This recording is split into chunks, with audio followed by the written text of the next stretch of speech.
What lies in the abyssal gulf between the stars? H.P. Lovecraft peers into the cosmic void and unleashes a blasphemous force that consumes life itself in The Color Out of Space. On a long-abandoned farm, the Gardner family will discover that reality is but a fragile illusion, ruptured by a hungry spectral entity that reduces all to dust and delirium. West of Arkham the hills rise wild, and there are valleys with deep woods that no axe has ever cut. There are dark narrow glens where the trees slope fantastically, and where thin brooklets trickle without ever having caught the glint of sunlight. On the gentler slopes there are farms, ancient and rocky, with squat, moss-coated cottages brooding eternally over old New England secrets in the lee of great ledges, but these are all vacant now, the wide chimneys crumbling and the shingled sides bulging perilously beneath low gambrel roofs. The old folk have gone away, and foreigners do not like to live there. French Canadians have tried it, Italians have tried it, and the Poles have come and departed. It is not because of anything that can be seen or heard or handled, but because of something that is imagined. The place is not good for the imagination, and does not bring restful dreams at night. It must be this which keeps the foreigners away, for old Ammi Pierce has never told them of anything he recalls from the strange days. Ammi, whose head has been a little queer for years, is the only one who still remains, or who ever talks of the strange days, and he dares to do this because his house is so near the open fields and the traveled roads around Arkham. There was once a road over the hills and through the valleys, that ran straight where the blasted heath is now, but people ceased to use it and a new road was laid curving far toward the south. Traces of the old one can still be found amidst the weeds of a returning wilderness, and some of them will doubtless linger even when half the hollows are flooded for the new reservoir.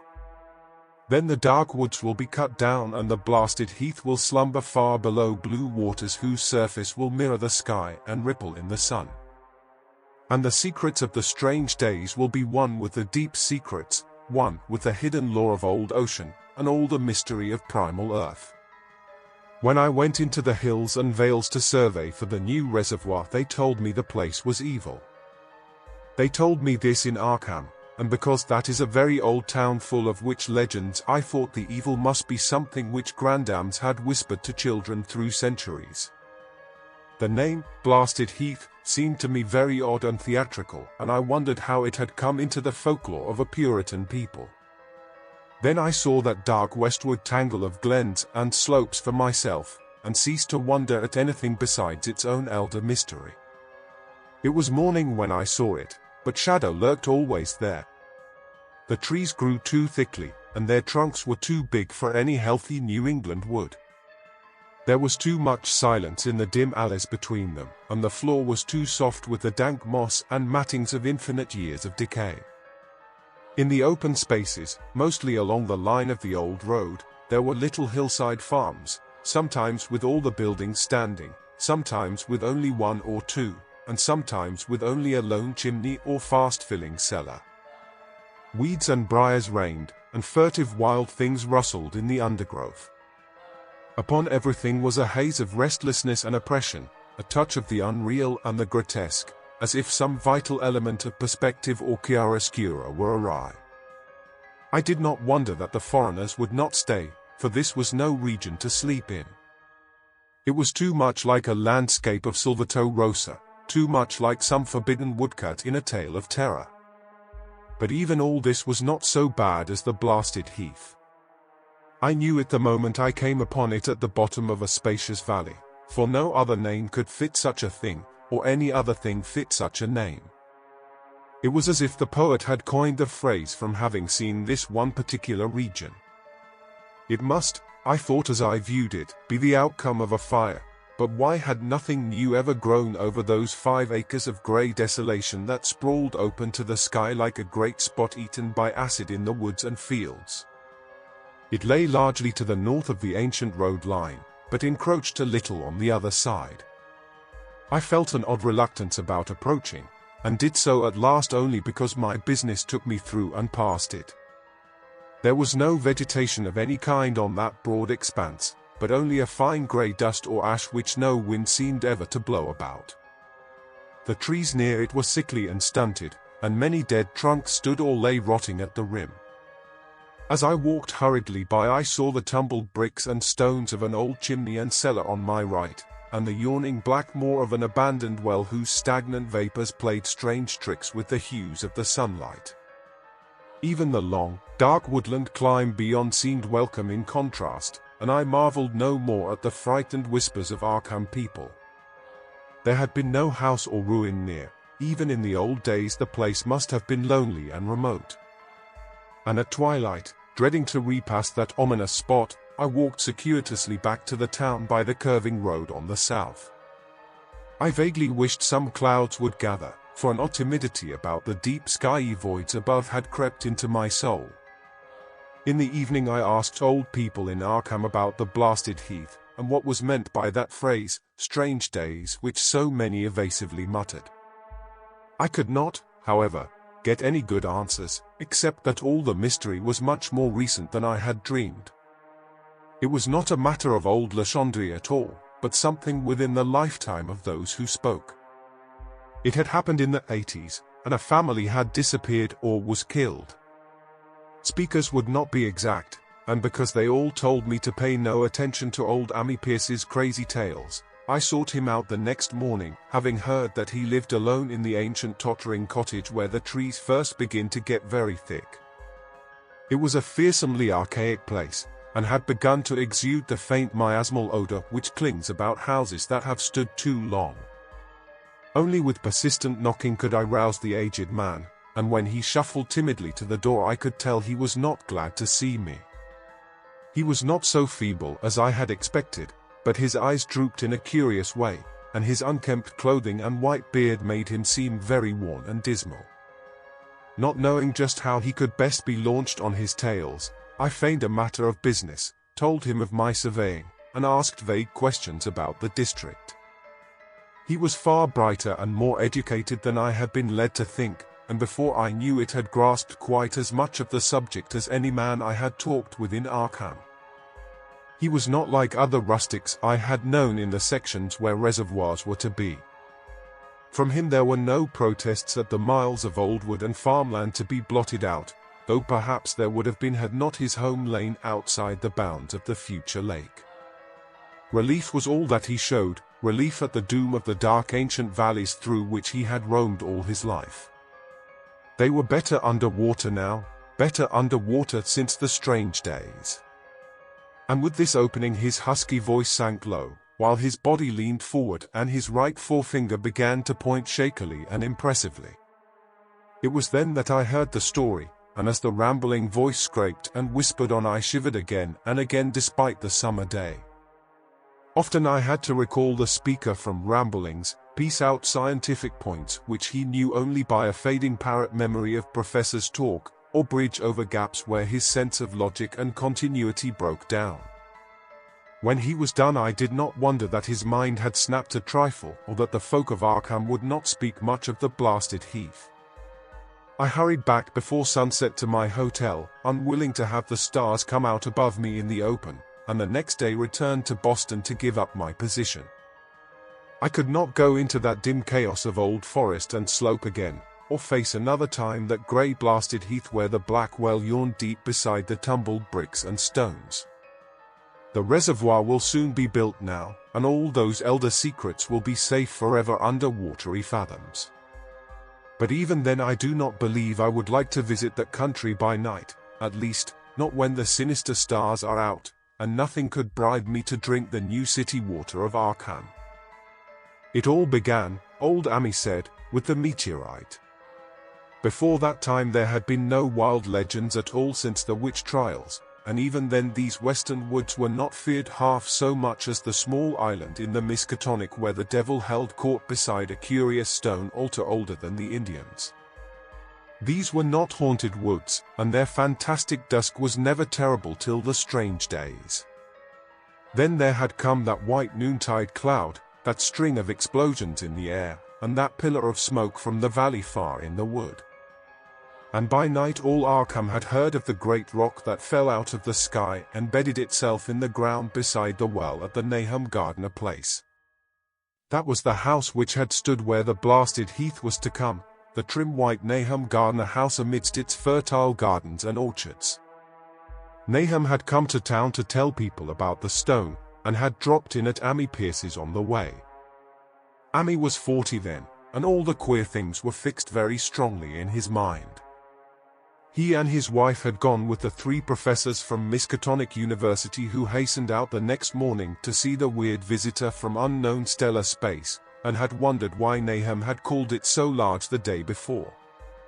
It had shrunk, Nahum said as he pointed out the big brownish mound above the ripped earth and charred grass near the archaic well sweep in his front yard, but the wise men answered that stones do not shrink. Its heat lingered persistently, and Nahum declared it had glowed faintly in the night. The professors tried it with a geologist's hammer and found it was oddly soft. It was, in truth, so soft as to be almost plastic, and they gouged rather than chipped a specimen to take back to the college for testing. They took it in an old pail borrowed from Nahum's kitchen, for even the small piece refused to grow cool. On the trip back they stopped at Amy's to rest, and seemed thoughtful when Mrs. Pierce remarked that the fragment was growing smaller and burning the bottom of the pail. Truly, it was not large, but perhaps they had taken less than they thought. The day after that, all this was in June of '82, the professors had trooped out again in a great excitement. As they passed Amy's they told him what queer things the specimen had done, and how it had faded wholly away when they put it in a glass beaker. The beaker had gone, too, and the wise men talked of the strange stone's affinity for silicon. It had acted quite unbelievably in that well-ordered laboratory, doing nothing at all and showing no occluded gases when heated on charcoal, being wholly negative in the borax bead, and soon proving itself absolutely non-volatile at any producible temperature, including that of the oxyhydrogen blowpipe. On an anvil it appeared highly malleable, and in the dark its luminosity was very marked. Stubbornly refusing to grow cool, it soon had the college in a state of real excitement, and when upon heating before the spectroscope it displayed shining bands unlike any known colors of the normal spectrum, there was much breathless talk of new elements, bizarre optical properties, and other things which puzzled men of science are wont to say when faced by the unknown. Hot as it was, they tested it in a crucible with all the proper reagents. Water did nothing. Hydrochloric acid was the same. Nitric acid and even aqua regia merely hissed and spattered against its torrid invulnerability. Amy had difficulty in recalling all these things, but recognized some solvents as I mentioned them in the usual order of use. There were ammonia and caustic soda, alcohol and ether, nauseous carbon disulfide and a dozen others, but although the weight grew steadily less as time passed, and the fragment seemed to be slightly cooling, there was no change in the solvents to show that they had attacked the substance at all. It was a metal, though, beyond a doubt. It was magnetic, for one thing, and after its immersion in the acid solvents there seemed to be faint traces of the Widmanstatten figures found on meteoric iron. When the cooling had grown very considerable, the testing was carried on in glass, and it was in a glass beaker that they left all the chips made of the original fragment during the work. The next morning both chips and beaker were gone without trace, and only a charred spot marked the place on the wooden shelf where they had been. All this the professors told Amy as they paused at his door, and once more he went with them to see the stony messenger from the stars, though this time his wife did not accompany him. It had now most certainly shrunk, and even the sober professors could not doubt the truth of what they saw. All around the dwindling brown lump near the well was a vacant space, except where the earth had caved in, and whereas it had been a good 7 feet across the day before, it was now scarcely 5. It was still hot, and the sages studied its surface curiously as they detached another and larger piece with hammer and chisel. They gouged deeply this time, and as they pried away the smaller mass they saw that the core of the thing was not quite homogeneous. They had uncovered what seemed to be the side of a large colored globule embedded in the substance.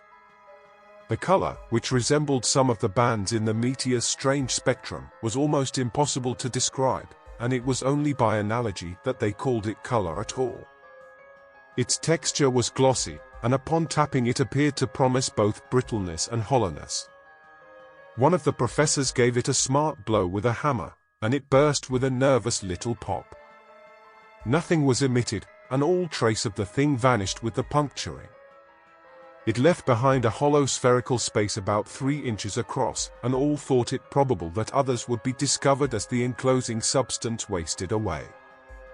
Conjecture was vain, so after a futile attempt to find additional globules by drilling, the seekers left again with their new specimen, which proved, however, as baffling in the laboratory as its predecessor had been.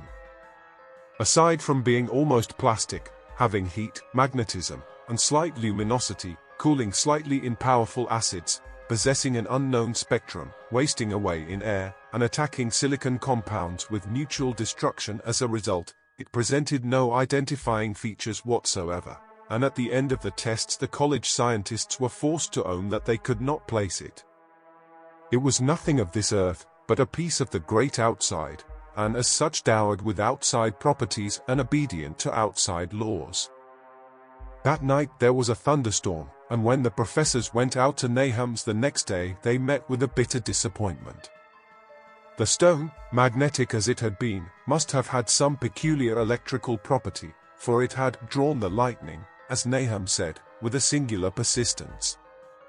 6 times within an hour the farmer saw the lightning strike the furrow in the front yard, and when the storm was over nothing remained but a ragged pit by the ancient well sweep, half-choked with caved-in earth.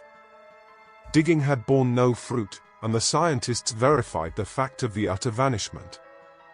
The failure was total, so that nothing was left to do but go back to the laboratory and test again the disappearing fragment left carefully cased in lead. That fragment lasted a week, at the end of which nothing of value had been learned of it. When it had gone, no residue was left behind, and in time the professors felt scarcely sure they had indeed seen with waking eyes that cryptic vestige of the fathomless gulfs outside, that lone, weird message from other universes and other realms of matter, force, and entity. As was natural, the Arkham papers made much of the incident with its collegiate sponsoring, and sent reporters to talk with Nahum Gardner and his family. At least one Boston daily also sent a scribe, and Nahum quickly became a kind of local celebrity. He was a lean, genial person of about 50, living with his wife and 3 sons on the pleasant farmstead in the valley. He and Amy exchanged visits frequently, as did their wives, and Amy had nothing but praise for him after all these years. He seemed slightly proud of the notice his place had attracted, and talked often of the meteorite in the succeeding weeks. That July and August were hot, and Nahum worked hard at his haying in the 10-acre pasture across Chapman's Brook, his rattling wain wearing deep ruts in the shadowy lanes between. The labor tired him more than it had in other years, and he felt that age was beginning to tell on him. Then fell the time of fruit and harvest.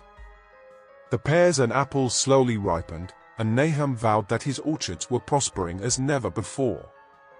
The fruit was growing to phenomenal size and unwonted gloss, and in such abundance that extra barrels were ordered to handle the future crop. But with the ripening came sore disappointment, for of all that gorgeous array of specious lusciousness not one single jot was fit to eat. Into the fine flavor of the pears and apples had crept a stealthy bitterness and sickishness, so that even the smallest of bites induced a lasting disgust. It was the same with the melons and tomatoes, and Nahum sadly saw that his entire crop was lost. Quick to connect events, he declared that the meteorite had poisoned the soil, and thanked heaven that most of the other crops were in the upland lot along the road. Winter came early, and was very cold. Amy saw Nahum less often than usual, and observed that he had begun to look worried. The rest of his family, too, seemed to have grown taciturn, and were far from steady in their church-going or their attendance at the various social events of the countryside. For this reserve or melancholy no cause could be found, though all the household confessed now and then to poorer health and a feeling of vague disquiet. Nahum himself gave the most definite statement of anyone when he said he was disturbed about certain footprints in the snow.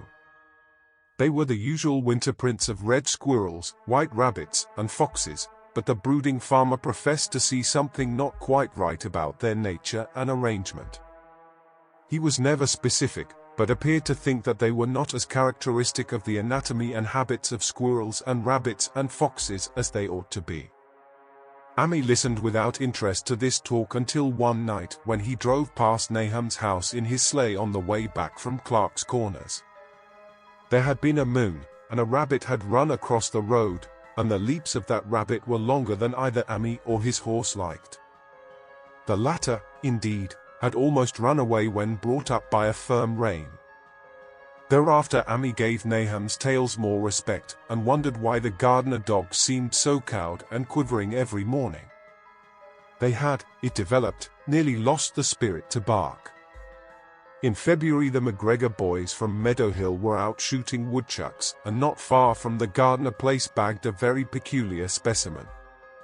The proportions of its body seemed slightly altered in a queer way impossible to describe, while its face had taken on an expression which no one ever saw in a woodchuck before.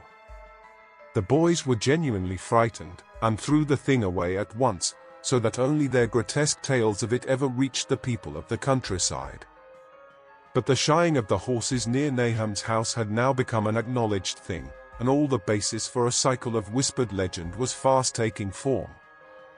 People vowed that the snow melted faster around Nahum's than it did anywhere else, and early in March there was an odd discussion in Potter's General Store at Clark's Corners.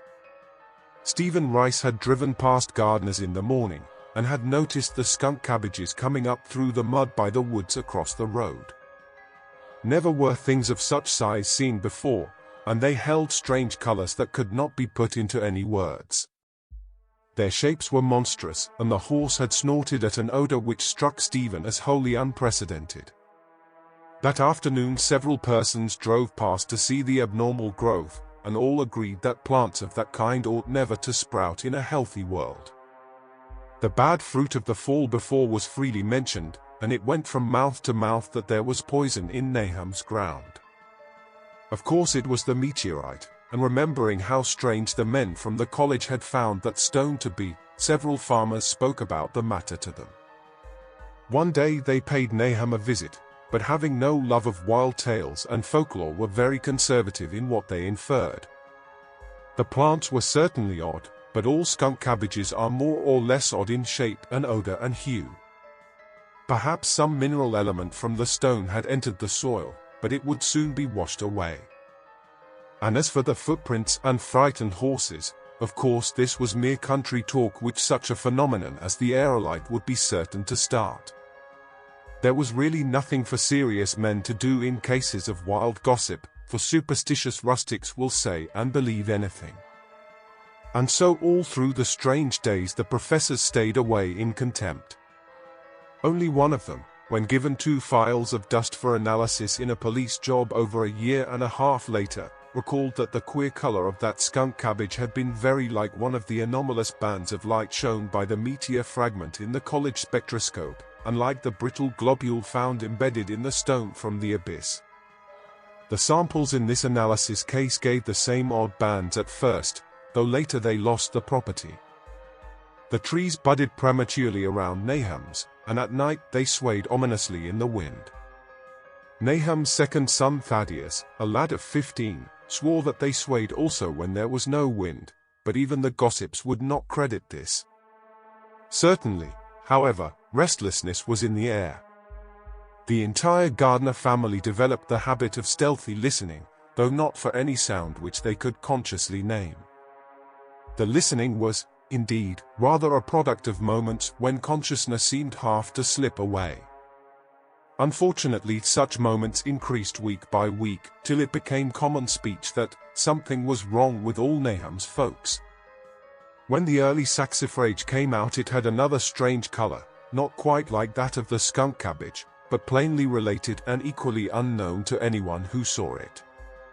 Nahum took some blossoms to Arkham and showed them to the editor of the Gazette, but that dignitary did no more than write a humorous article about them, in which the dark fears of rustics were held up to polite ridicule. It was a mistake of Naham's to tell a stolid city man about the way the great, overgrown mourning cloak butterflies behaved in connection with these saxifrages. April brought a kind of madness to the country folk, and began that disuse of the road past Naham's which led to its ultimate abandonment. It was the vegetation. All the orchard trees blossomed forth in strange colors, and through the stony soil of the yard and adjacent pasturage there sprang up a bizarre growth which only a botanist could connect with the proper flora of the region. No sane wholesome colors were anywhere to be seen except in the green grass and leafage, but everywhere those hectic and prismatic variants of some diseased, underlying primary tone without a place among the known tints of earth. The Dutchman's breeches became a thing of sinister menace, and the bloodroots grew insolent in their chromatic perversion. Amy and the gardeners thought that most of the colors had a sort of haunting familiarity, and decided that they reminded one of the brittle globule in the meteor. Naham plowed and sowed the 10-acre pasture and the upland lot, but did nothing with the land around the house. He knew it would be of no use, and hoped that the summer's strange growths would draw all the poison from the soil.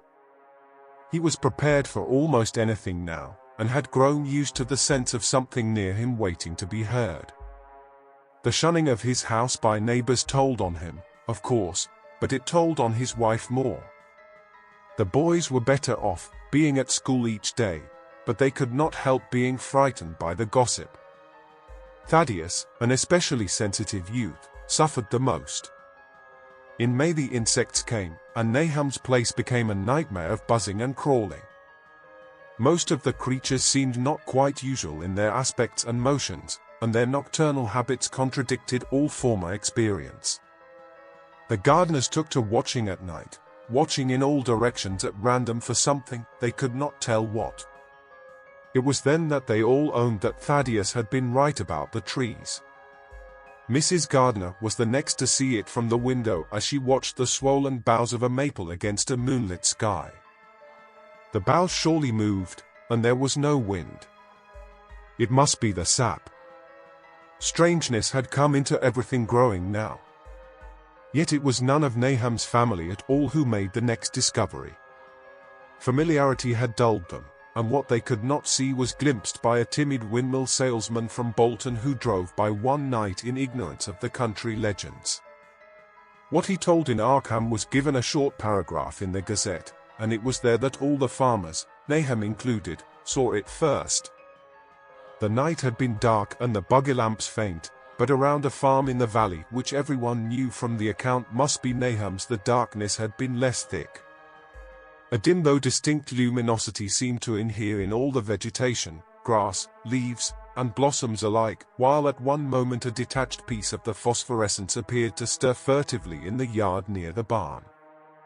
The grass had so far seemed untouched, and the cows were freely pastured in the lot near the house, but toward the end of May the milk began to be bad. Then Naham had the cows driven to the uplands, after which the trouble ceased. Not long after this the change in grass and leaves became apparent to the eye. All the verdure was going grey, and was developing a highly singular quality of brittleness. Amy was now the only person who ever visited the place, and his visits were becoming fewer and fewer. When school closed the gardeners were virtually cut off from the world, and sometimes let Amy do their errands in town. They were failing curiously both physically and mentally, and no one was surprised when the news of Mrs. Gardner's madness stole around. It happened in June, about the anniversary of the meteor's fall, and the poor woman screamed about things in the air which she could not describe. In her raving there was not a single specific noun, but only verbs and pronouns. Things moved and changed and fluttered, and ears tingled to impulses which were not wholly sounds. Something was taken away, she was being drained of something, something was fastening itself on her that ought not to be, someone must make it keep off, nothing was ever still in the night, the walls and windows shifted. Naham did not send her to the county asylum, but let her wander about the house as long as she was harmless to herself and others. Even when her expression changed, he did nothing. But when the boys grew afraid of her, and Thaddeus nearly fainted at the way she made faces at him, he decided to keep her locked in the attic. By July she had ceased to speak and crawled on all fours, and before that month was over Nahum got the mad notion that she was slightly luminous in the dark, as he now clearly saw was the case with the nearby vegetation. 3 days later Nahum lurched into Ami's kitchen in the early morning, and in the absence of his host stammered out a desperate tale once more, while Mrs. Pierce listened in a clutching fright. It was little Merwin this time. He was gone. He had gone out late at night with a lantern and pail for water, and had never come back. He'd been going to pieces for days, and hardly knew what he was about. Screamed at everything. There had been a frantic shriek from the yard then, but before the father could get to the door, the boy was gone. There was no glow from the lantern he had taken, and of the child himself no trace. At the time Nahum thought the lantern and pail were gone too, but when dawn came, and the man had plodded back from his all-night search of the woods and fields, he had found some very curious things near the well. There was a crushed and apparently somewhat melted mass of iron which had certainly been the lantern, while a bent bale and twisted iron hoops beside it, both half-fused, seemed to hint at the remnants of the pail. That was all. Nahum was past imagining. Mrs. Pierce was blank, and Amy, when he had reached home and heard the tale, could give no guess. Merwin was gone, and there would be no use in telling the people around, who shunned all gardeners now. No use, either, in telling the city people at Arkham who laughed at everything. Thad was gone, and now Merwin was gone. Something was creeping and waiting to be seen and felt and heard. Nahum would go soon, and he wanted Amy to look after his wife and Zenas if they survived him. It must all be a judgment of some sort, though he could not fancy what for, since he had always walked uprightly in the Lord's way so far as he knew. For over 2 weeks Amy saw nothing of Nahum, and then, worried about what might have happened, he overcame his fears and paid the Gardner place a visit. There was no smoke from the great chimney, and for a moment the visitor was apprehensive of the worst. The aspect of the whole farm was shocking. Greyish withered grass and leaves on the ground, vines falling in brittle wreckage from archaic walls and gables, and great bare trees clawing up at the grey November sky with a studied malevolence which Amy could not but feel had come from some subtle change in the tilt of the branches. But Nahum was alive, after all. He was weak and lying on a couch in the low-ceiled kitchen, but perfectly conscious and able to give simple orders to Zenas. The room was deadly cold, and as Amy visibly shivered, the host shouted huskily to Zenas for more wood. Wood, indeed, was sorely needed, since the cavernous fireplace was unlit and empty, with a cloud of soot blowing about in the chill wind that came down the chimney. Presently Nahum asked him if the extra wood had made him any more comfortable, and then Amy saw what had happened. The stoutest cord had broken at last, and the hapless farmer's mind was proof against more sorrow. Questioning tactfully, Amy could get no clear data at all about the missing Zenas. In the well, he lives in the well, was all that the clouded father would say. Then there flashed across the visitor's mind a sudden thought of the mad wife, and he changed his line of inquiry. Nabby? Why, here she is, was the surprised response of poor Nahum, and Amy soon saw that he must search for himself. Leaving the harmless babbler on the couch, he took the keys from their nail beside the door and climbed the creaking stairs to the attic. It was very close and noisome up there, and no sound could be heard from any direction. Of the 4 doors in sight, only one was locked, and on this he tried various keys on the ring he had taken. The 3rd key proved the right one, and after some fumbling Amy threw open the low white door. It was quite dark inside, for the window was small and half obscured by the crude wooden bars, and Amy could see nothing at all on the wide planked floor. The stench was beyond enduring, and before proceeding further he had to retreat to another room and return with his lungs filled with breathable air. When he did enter, he saw something dark in the corner, and upon seeing it more clearly he screamed outright. While he screamed, he thought a momentary cloud eclipsed the window, and a second later he felt himself brushed as if by some hateful current of vapor. Strange colors danced before his eyes, and had not a present horror numbed him, he would have thought of the globule in the meteor that the geologist's hammer had shattered, and of the morbid vegetation that had sprouted in the spring. As it was, he thought only of the blasphemous monstrosity which confronted him, and which all too clearly had shared the nameless fate of young Thaddeus and the livestock. But the terrible thing about this horror was that it very slowly and perceptibly moved as it continued to crumble.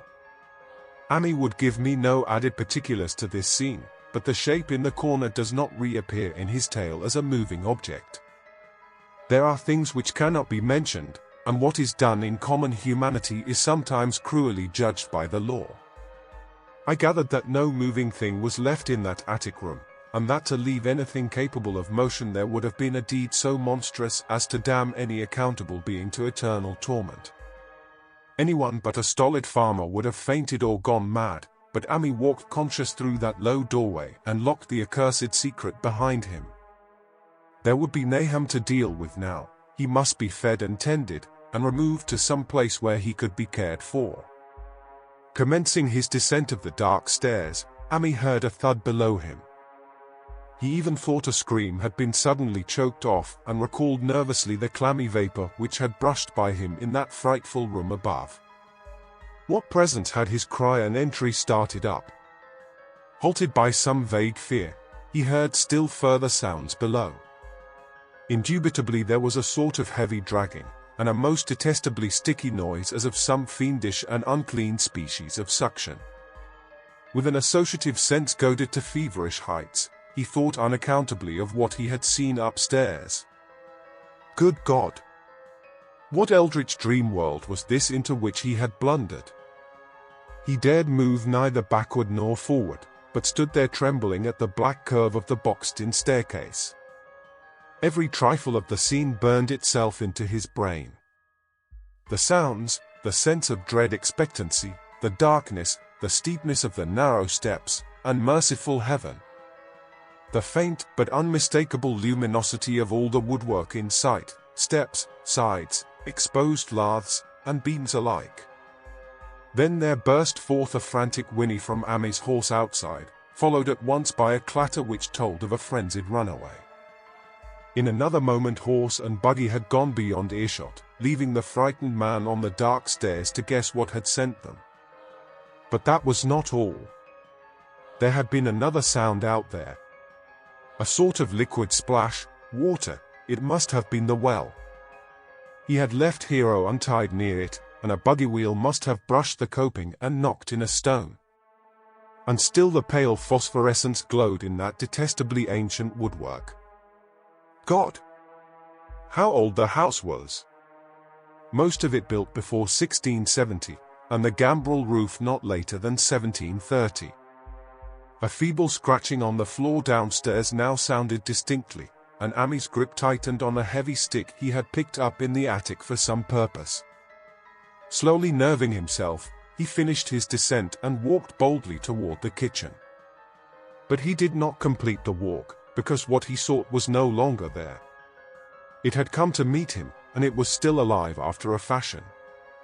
Whether it had crawled or whether it had been dragged by any external force, Amy could not say, but the death had been at it. Everything had happened in the last half hour, but collapse, graying, and disintegration were already far advanced. There was a horrible brittleness, and dry fragments were scaling off. Amy could not touch it, but looked horrifiedly into the distorted parody that had been a face. What was it, Nahum? What was it? He whispered, and the cleft, bulging lips were just able to crackle out a final answer.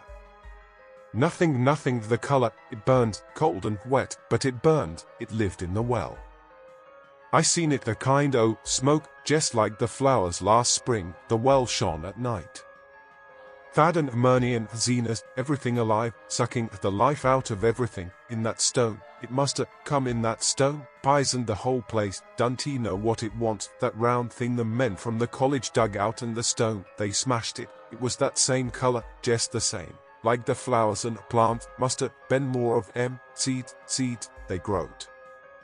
I seen it the first time this week. Must've got strong on Zenas. He was a big boy, full o' life. It beats down your mind and then gets ye, burns ye up, in the well water. You was right about that, evil water. Zenas never come back from the well, can't git away, draws ye know summat's coming, but t'ain't no use. I seen it time and again. St. Zenas was took, war's nabby, Amy. My head's no good. Don't ye know how long Sanct I fed her? It'll git her if we ain't careful. Just a color her face is getting to have that color sometimes towards night, and it burns and sucks. It come from some place where things ain't as they is here. One o' them professors said so. He was right. Look out, Amy. It'll do soothing more, sucks the life out. But that was all. That which spoke could speak no more because it had completely caved in. Amy laid a red check tablecloth over what was left and reeled out the back door into the fields. He climbed the slope to the 10-acre pasture and stumbled home by the north road and the woods. He could not pass that well from which his horse had run away. He had looked at it through the window, and had seen that no stone was missing from the rim. Then the lurching buggy had not dislodged anything after all. The splash had been something else. Something which went into the well after it had done with poor Nahum. When Amy reached his house, the horse and buggy had arrived before him and thrown his wife into fits of anxiety. Reassuring her without explanations, he set out at once for Arkham and notified the authorities that the Gardner family was no more. He indulged in no details, but merely told of the deaths of Nahum and Nabby, that of Thaddeus being already known, and mentioned that the cause seemed to be the same strange ailment which had killed the livestock. He also stated that Merwin and Zenas had disappeared. There was considerable questioning at the police station, and in the end Amy was compelled to take 3 officers to the Gardner Farm, together with the coroner, the medical examiner, and the veterinary who had treated the diseased animals. He went much against his will, for the afternoon was advancing and he feared the fall of night over that accursed place, but it was some comfort to have so many people with him. The 6 men drove out in a Democrat wagon, following Amy's buggy, and arrived at the pest-ridden farmhouse about 4 o'clock. Used as the officers were to gruesome experiences, not one remained unmoved at what was found in the attic and under the red check tablecloth on the floor below. The whole aspect of the farm with its grey desolation was terrible enough, but those 2 crumbling objects were beyond all bounds.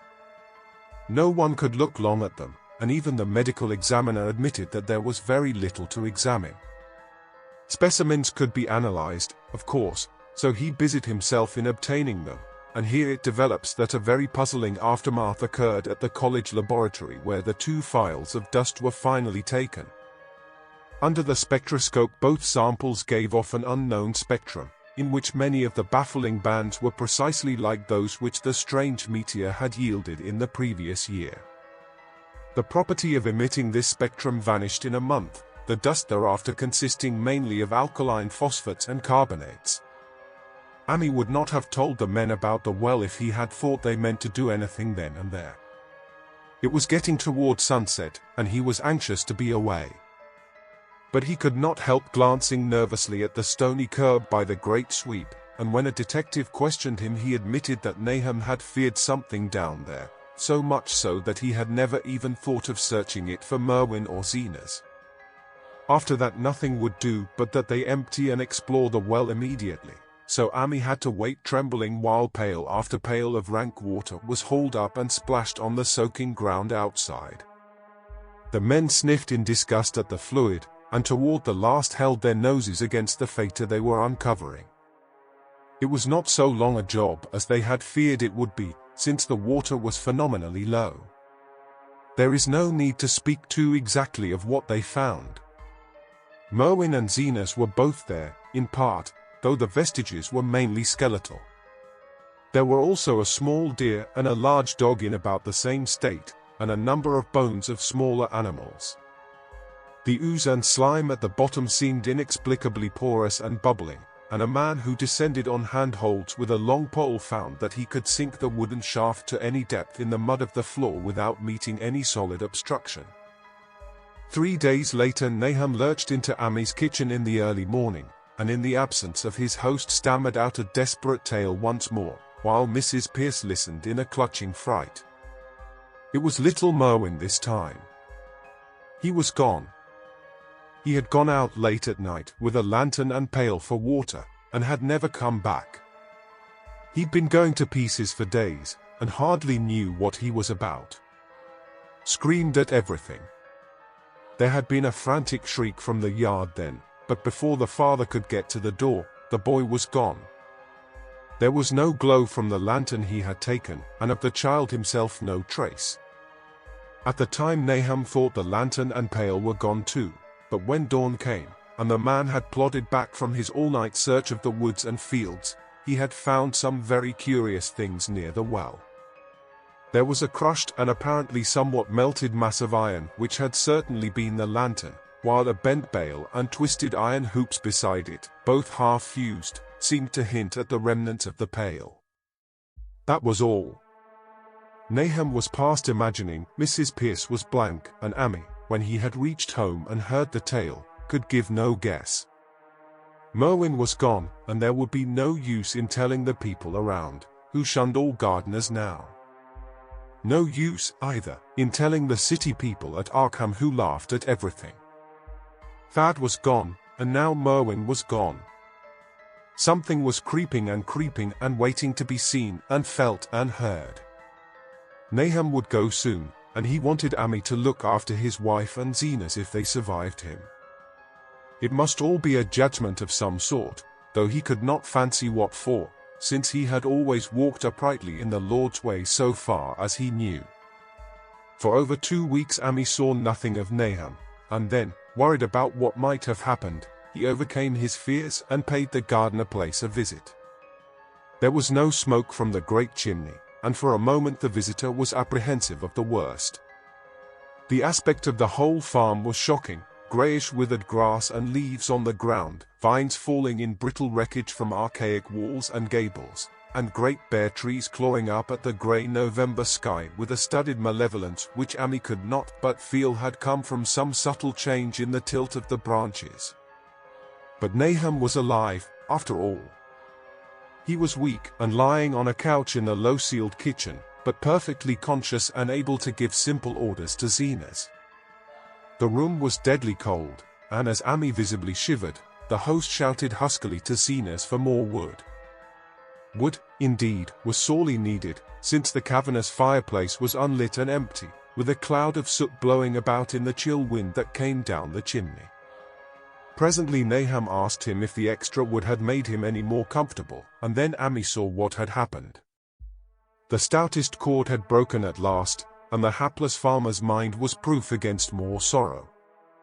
Questioning tactfully, Ami could get no clear data at all about the missing Zenas. In the well, he lives in the well, was all that the clouded father would say. Then there flashed across the visitor's mind a sudden thought of the mad wife, and he changed his line of inquiry. Nabby? Why, here she is, was the surprised response of poor Nahum, and Ami soon saw that he must search for himself. Leaving the harmless babbler on the couch, he took the keys from their nail beside the door and climbed the creaking stairs to the attic. It was very close and noisome up there, and no sound could be heard from any direction. Of the 4 doors in sight, only one was locked, and on this he tried various keys on the ring he had taken. The 3rd key proved the right one, and after some fumbling Ami threw open the low white door. It was quite dark inside, for the window was small and half obscured by the crude wooden bars, and Ami could see nothing at all on the wide planked floor. The stench was beyond enduring, and before proceeding further he had to retreat to another room and return with his lungs filled with breathable air. When he did enter he saw something dark in the corner, and upon seeing it more clearly he screamed outright. While he screamed, he thought a momentary cloud eclipsed the window, and a second later he felt himself brushed as if by some hateful current of vapor.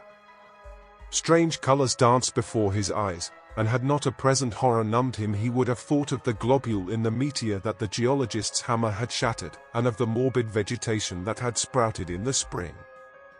As it was, he thought only of the blasphemous monstrosity which confronted him, and which all too clearly had shared the nameless fate of young Thaddeus and the livestock.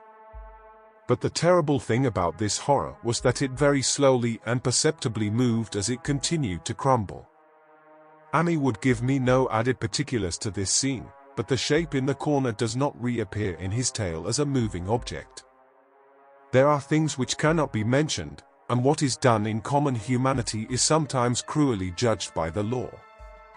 I gathered that no moving thing was left in that attic room, and that to leave anything capable of motion there would have been a deed so monstrous as to damn any accountable being to eternal torment.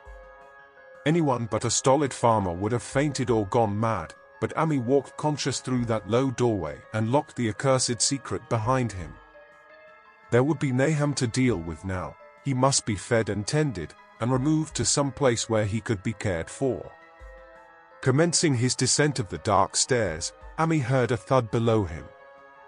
He even thought a scream had been suddenly choked off, and recalled nervously the clammy vapor which had brushed by him in that frightful room above. What presence had his cry and entry started up? Halted by some vague fear, he heard still further sounds below. Indubitably there was a sort of heavy dragging, and a most detestably sticky noise as of some fiendish and unclean species of suction. With an associative sense goaded to feverish heights, he thought unaccountably of what he had seen upstairs. Good God! What eldritch dream world was this into which he had blundered? He dared move neither backward nor forward, but stood there trembling at the black curve of the boxed-in staircase. Every trifle of the scene burned itself into his brain. The sounds, the sense of dread expectancy, the darkness, the steepness of the narrow steps, unmerciful heaven. The faint but unmistakable luminosity of all the woodwork in sight, steps, sides, exposed laths, and beams alike. Then there burst forth a frantic whinny from Amy's horse outside, followed at once by a clatter which told of a frenzied runaway. In another moment horse and buggy had gone beyond earshot, leaving the frightened man on the dark stairs to guess what had sent them. But that was not all. There had been another sound out there. A sort of liquid splash, water, it must have been the well. He had left Hero untied near it, and a buggy wheel must have brushed the coping and knocked in a stone. And still the pale phosphorescence glowed in that detestably ancient woodwork. God! How old the house was! Most of it built before 1670, and the gambrel roof not later than 1730. Twilight had now fallen, and lanterns were brought from the house. Then, when it was seen that nothing further could be gained from the well, everyone went indoors and conferred in the ancient sitting room while the intermittent light of a spectral half-moon played wanly on the grey desolation outside. The men were frankly nonplussed by the entire case, and could find no convincing common element to link the strange vegetable conditions, the unknown disease of livestock and humans, and the unaccountable deaths of Merwin and Zenas in the tainted well. They had heard the common country talk, it is true, but could not believe that anything contrary to natural law had occurred. No doubt the meteor had poisoned the soil, but the illness of persons and animals who had eaten nothing grown in that soil was another matter. Was it the well water? Very possibly. It might be a good idea to analyze it. But what peculiar madness could have made both boys jump into the well? Their deeds were so similar, and the fragments showed that they had both suffered from the grey brittle death. Why was everything so grey and brittle? It was the coroner, seated near a window overlooking the yard, who first noticed the glow about the well. Night had fully set in, and all the abhorrent ground seemed faintly luminous with more than the fitful moonbeams, but this new glow was something definite and distinct, and appeared to shoot up from the black pit like a softened ray from a searchlight, giving dull reflections in the little ground pools where the water had been emptied. It had a very queer color, and as all the men clustered round the window, Amy gave a violent start. For this strange beam of ghastly miasma was to him of no unfamiliar hue. He had seen that color before, and feared to think what it might mean. He had seen it in the nasty brittle globule in that aerolite 2 summers ago, had seen it in the crazy vegetation of the springtime, and had thought he had seen it for an instant that very morning against the small barred window of that terrible attic room where nameless things had happened. It had flashed there a second, and a clammy and hateful current of vapor had brushed past him, and then poor Nahum had been taken by something of that color. He had said so at the last, said it was the globule and the plants. After that had come the runaway in the yard and the splash in the well, and now that well was belching forth to the night a pale insidious beam of the same demoniac tint. It does credit to the alertness of Amy's mind that he puzzled even at that tense moment over a point which was essentially scientific. He could not but wonder at his gleaning of the same impression from a vapor glimpsed in the daytime, against a window opening on the morning sky, and from a nocturnal exhalation seen as a phosphorescent mist against the black and blasted landscape. It wasn't right, it was against nature, and he thought of those terrible last words of his stricken friend, "It come from some place where things ain't as they is here, them professors said so."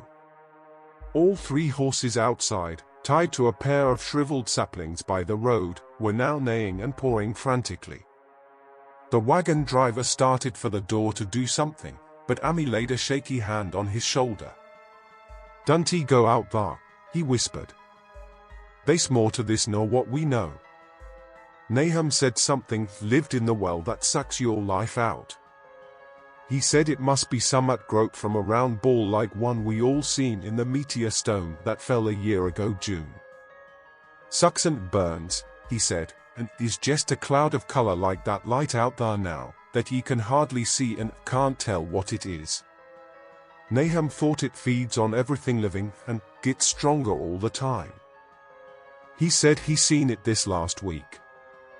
It must be something from away off in the sky like the men from the college last year says the meteor stone was. The way it's made and the way it works ain't like no way out of God's world. It's summat from beyond." So the men paused indecisively as the light from the well grew stronger and the hitched horses pawed and whinnied in increasing frenzy. It was truly an awful moment, with terror in that ancient and accursed house itself, for monstrous sets of fragments, 2 from the house and 2 from the well, in the woodshed behind, and that shaft of unknown and unholy iridescence from the slimy depths in front. Amy had restrained the driver on impulse, forgetting how uninjured he himself was after the clammy brushing of that colored vapor in the attic room, but perhaps it is just as well that he acted as he did. No one will ever know what was abroad that night, and though the blasphemy from beyond had not so far hurt any human of unweakened mind, there is no telling what it might not have done at that last moment, and with its seemingly increased strength and the special signs of purpose it was soon to display beneath the half-clouded moonlit sky. All at once one of the detectives at the window gave a short, sharp gasp. The others looked at him, and then quickly followed his own gaze upward to the point at which its idle straying had been suddenly arrested. There was no need for words. What had been disputed in country gossip was disputable no longer, and it is because of the thing which every man of that party agreed in whispering later on that the strange days are never talked about in Arkham. It is necessary to premise that there was no wind at that hour of the evening. One did arise not long afterward, but there was absolutely none then. Even the dry tips of the lingering hedge mustard, grey and blighted, and the fringe on the roof of the standing Democrat wagon were unstirred. And yet amid that tense, godless calm the high bare boughs of all the trees in the yard were moving. They were twitching morbidly and spasmodically, clawing in convulsive and epileptic madness at the moonlit clouds, scratching impotently in the noxious air as if jerked by some alien and bodiless line of linkage with subterrene horrors writhing and struggling below the black roots. Not a man breathed for several seconds. Then a cloud of darker depth passed over the moon, and the silhouette of clutching branches faded out momentarily. At this there was a general cry, muffled with awe, but husky and almost identical from every throat. For the terror had not faded with the silhouette, and in a fearsome instant of deeper darkness the watchers saw wriggling at that treetop height 1,000 tiny points of faint and unhallowed radiance, tipping each bough like the fire of Saint Elmo or the flames that came down on the apostles' heads at Pentecost. It was a monstrous constellation of unnatural light, like a glutted swarm of corpse-fed fireflies dancing hellish sarabands over an accursed marsh, and its color was that same nameless intrusion which Amy had come to recognize and dread. All the while the shaft of phosphorescence from the well was getting brighter and brighter, bringing to the minds of the huddled men a sense of doom and abnormality which far outraced any image their conscious minds could form. It was no longer shining out, it was pouring out, and as the shapeless stream of unplaceable color left the well it seemed to flow directly into the sky. The veterinary shivered and walked to the front door to drop the heavy extra bar across it. Amy shook no less and had to tug and point for lack of a controllable voice when he wished to draw notice to the growing luminosity of the trees. The neighing and stamping of the horses had become utterly frightful, but not a soul of that group in the old house would have ventured forth for any earthly reward. With the moments the shining of the trees increased, while their restless branches seemed to strain more and more toward verticality.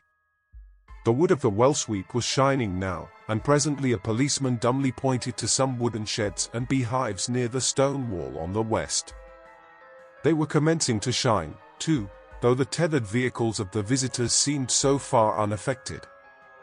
Then there was a wild commotion and clopping in the road, and as Amy quenched the lamp for better seeing they realized that the span of frantic greys had broke their sapling and run off with the Democrat wagon.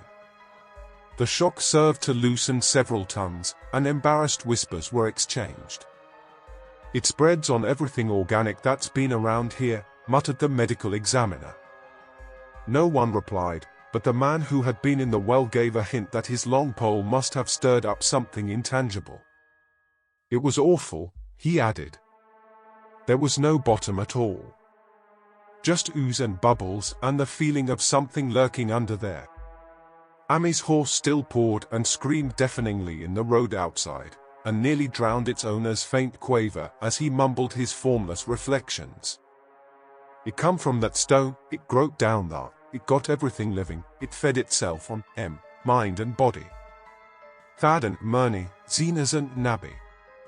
Nahum was the last, they all drunk the water, it got strong on it come from beyond, war things ain't like they be here, now it's going home." At this point, as the column of unknown color flared suddenly stronger and began to weave itself into fantastic suggestions of shape which each spectator later described differently, there came from poor tethered hero such a sound as no man before or since ever heard from a horse. Every person in that low-pitched sitting room stopped his ears, and Amy turned away from the window in horror and nausea. Words could not convey it. When Amy looked out again the hapless beast lay huddled inert on the moonlit ground between the splintered shafts of the buggy. That was the last of Hero till they buried him next day. But the present was no time to mourn, for almost at this instant a detective silently called attention to something terrible in the very room with them. In the absence of the lamplight it was clear that a faint phosphorescence had begun to pervade the entire apartment. It glowed on the broad-planked floor and the fragment of rag carpet, and shimmered over the sashes of the small-paned windows. It ran up and down the exposed corner posts, coruscated about the shelf and mantel, and infected the very doors and furniture. Each minute saw it strengthen, and at last it was very plain that healthy living things must leave that house. Amy showed them the back door and the path up through the fields to the 10-acre pasture. They walked and stumbled as in a dream, and did not dare look back till they were far away on the high ground. They were glad of the path, for they could not have gone the front way, by that well. It was bad enough passing the glowing barn and sheds, and those shining orchard trees with their gnarled, fiendish contours, but thank heaven the branches did their worst twisting high up. The moon went under some very black clouds as they crossed the rustic bridge over Chapman's Brook, and it was blind groping from there to the open meadows. When they looked back toward the valley and the distant Gardner place at the bottom, they saw a fearsome sight. All the farm was shining with the hideous unknown blend of color, trees, buildings, and even such grass and herbage as had not been wholly changed to lethal grey brittleness. The boughs were all straining skyward, tipped with tongues of foul flame, and lambent tricklings of the same monstrous fire were creeping about the ridgepoles of the house, barn, and sheds. It was a scene from a vision of Fuseli, and over all the rest reigned that riot of luminous amorphousness, that alien and undimensioned rainbow of cryptic poison from the well, seething, feeling, lapping, reaching, scintillating, straining, and malignly bubbling in its cosmic and unrecognizable chromaticism. Then without warning the hideous thing shot vertically up toward the sky like a rocket or meteor, leaving behind no trail and disappearing through a round and curiously regular hole in the clouds before any man could gasp or cry out.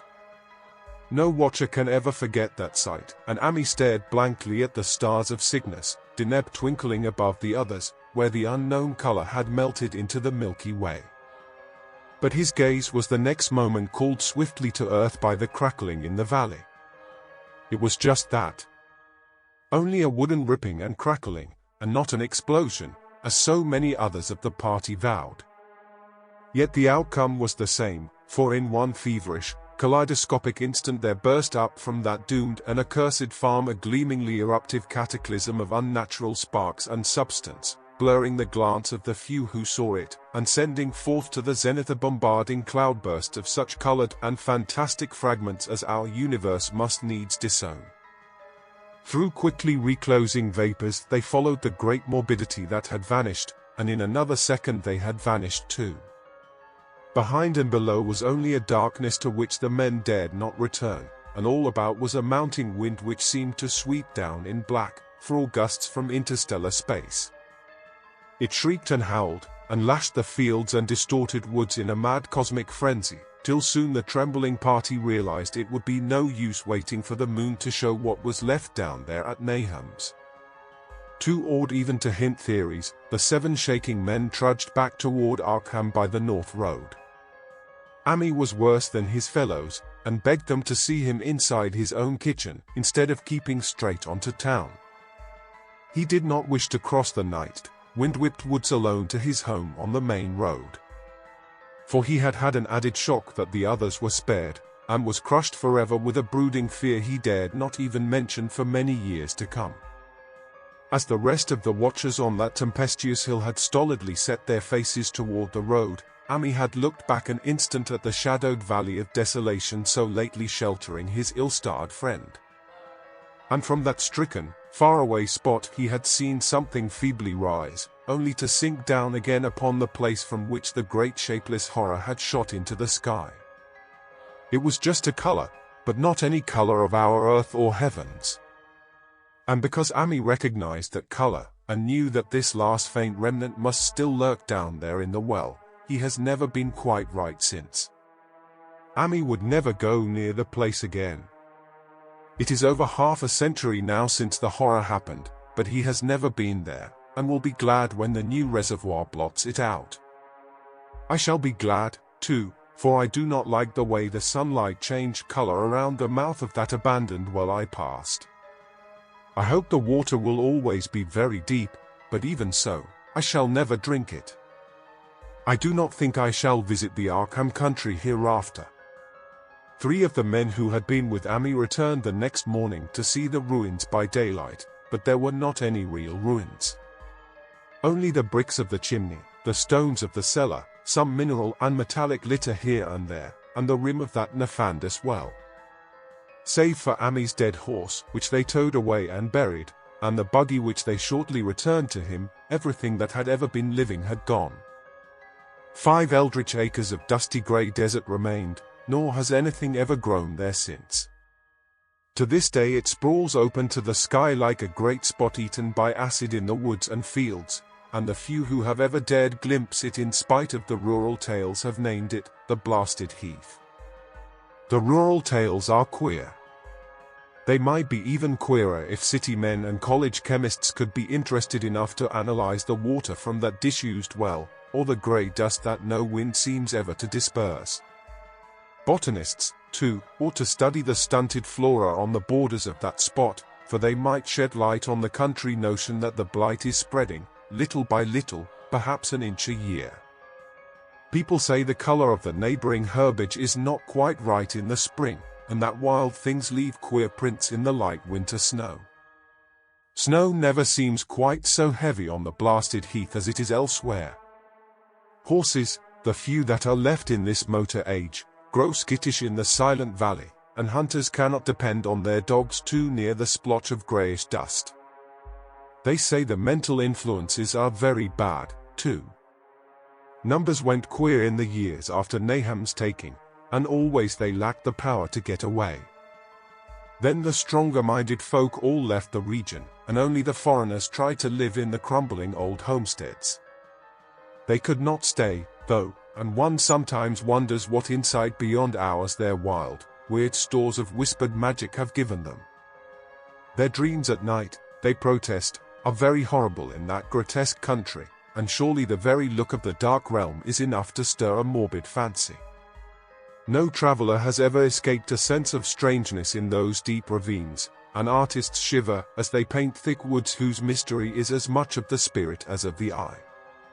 I myself am curious about the sensation I derived from my one lone walk before Ami told me his tale. When twilight came I had vaguely wished some clouds would gather, for an odd timidity about the deep skyey voids above had crept into my soul. Do not ask me for my opinion. I do not know, that is all. There was no one but Ami to question, for Arkham people will not talk about the strange days, and all three professors who saw the aerolite and its colored globule are dead. There were other globules, depend upon that. One must have fed itself and escaped, and probably there was another which was too late. No doubt it is still down the well. I know there was something wrong with the sunlight I saw above that miasmal brink. The rustics say the blight creeps an inch a year, so perhaps there is a kind of growth or nourishment even now. But whatever demon hatchling is there, it must be tethered to something or else it would quickly spread. Is it fastened to the roots of those trees that claw the air? One of the current Arkham tales is about fat oaks that shine and move as they ought not to do at night. What it is, only God knows. In terms of matter, I suppose the thing Ami described would be called a gas, but this gas obeyed laws that are not of our cosmos. This was no fruit of such worlds and suns as shine on the telescopes and photographic plates of our observatories. This was no breath from the skies whose motions and dimensions our astronomers measure or deem too vast to measure. It was just a color out of space, a frightful messenger from unformed realms of infinity beyond all nature as we know it, from realms whose mere existence stuns the brain and numbs us with the black extracosmic gulfs it throws open before our frenzied eyes. I doubt very much if Ami consciously lied to me, and I do not think his tale was all a freak of madness as the townfolk had forewarned. Something terrible came to the hills and valleys on that meteor, and something terrible, though I know not in what proportion, still remains. I shall be glad to see the war to come. Meanwhile I hope nothing will happen to Ami. He saw so much of the thing, and its influence was so insidious. Why has he never been able to move away? How clearly he recalled those dying words of Naham's, can't git away, draws ye know someat's coming, but tain't no use. Ami is such a good old man. When the reservoir gang gets to work I must write the chief engineer to keep a sharp watch on him. I would hate to think of him as the grey, twisted, brittle monstrosity which persists more and more in troubling my sleep. As the color dissipates back into the fathomless dimensions from whence it came, the disquieting question remains, what unearthly forces lie dormant in the vast cosmos, hungering for terrestrial life force? H.P. Lovecraft warns that our reality is but a fragile bubble floating upon a dark ocean of infinity, where ancient evils stir indifferently amongst the stars. Even as the blighted hectares vanish beneath the waters of the new reservoir, we dismiss the hidden truth at our peril, that entities from outside wait patiently to usher in unthinkable transfigurations of all we believe sane and just. For now, the secrets from beyond slumber, but perhaps not forever.